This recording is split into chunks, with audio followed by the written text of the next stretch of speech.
7. Now, bridge, apparently, is branching out. The card game is breaking free from its outdated image as an old person's game by appealing to a new generation of younger players. But it seems it's still struggling to shake off a somewhat sexist past. Let's meet Professor Samantha Punch, who leads a research team at the University of Stirling that's been exploring the benefits of bridge and is an international player herself. Samantha, good morning to you. Good morning. I suppose we should start with the basics. I've never played it, so tell us about bridge. Well, it's a partnership MindSport, so you always have to play with a partner. You have to communicate and cooperate with them. So you need to kind of build trust and empathy. But that means you also sort of enjoy the highs and lows together as a partnership. And I think that's what makes it different from other MindSports.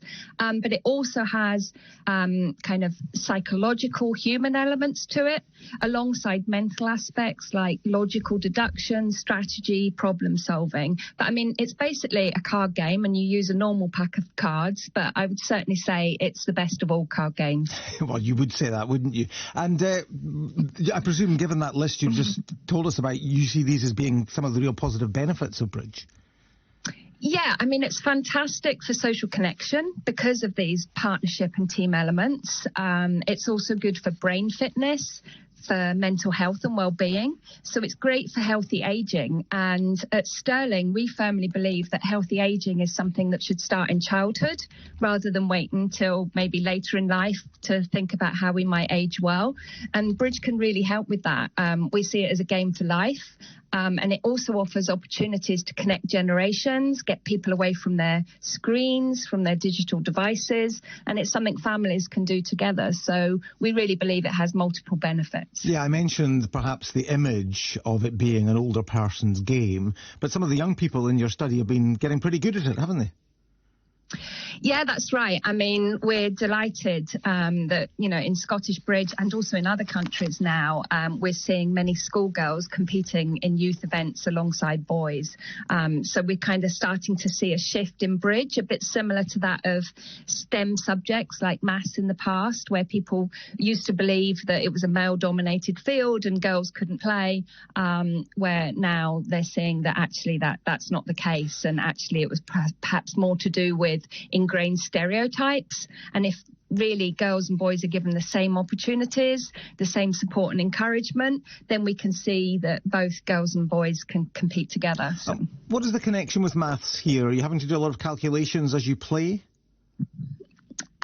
Yeah, I mean, you only actually need to count to 13, so it's a bit of a myth that you need to be you don't have to be really good at maths, but it can help with things like arithmetic and probabilities, working out, who holds which cards, that kind of thing. Is it better to get the kids involved earlier? Because I've never played bridge and I've always heard it discussed as being sort of hellishly complicated and full of tactics. Does it become more difficult to learn those things as you get older?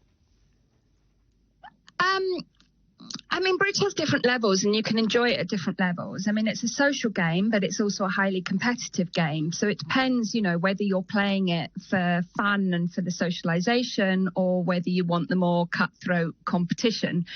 So if you're going to want to represent your country, then it's probably a good idea. The sooner you start, the better. I mean, I started late in life at 30, and my only regret is I wish I'd started earlier, because I think the earlier you start, the easier it can be. And I mentioned at the introduction this notion of sexism in bridge. Tell us more about that. What is the thinking here? What have been the issues in the past, and are things changing?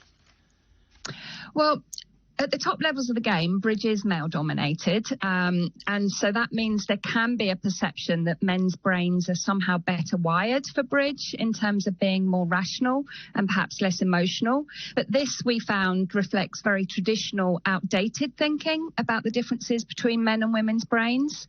And we now know that experience wires the brain. So in other words, our brains adapt to the environment. So if we're offering girls and boys equal opportunities, they can both do well in MindSport. So it doesn't have to be male-dominated at the top. But there has been a feeling in some cases that in mixed teams, for instance, there's more deference given to the male player.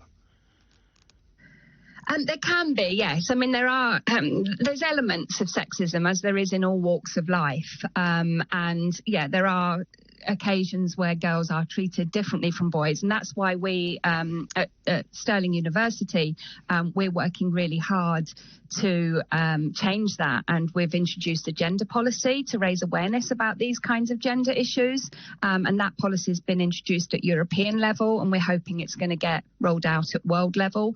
And what we're trying to do through the research is address these kinds of issues to ensure that bridge can be as welcoming and as inclusive for everyone, for people of all ages. Well, it's interesting stuff, and let's hope it encourages more people to take the game up. Thank you very much, Professor Samantha Punch, the leading research team at Stirling University, on the benefits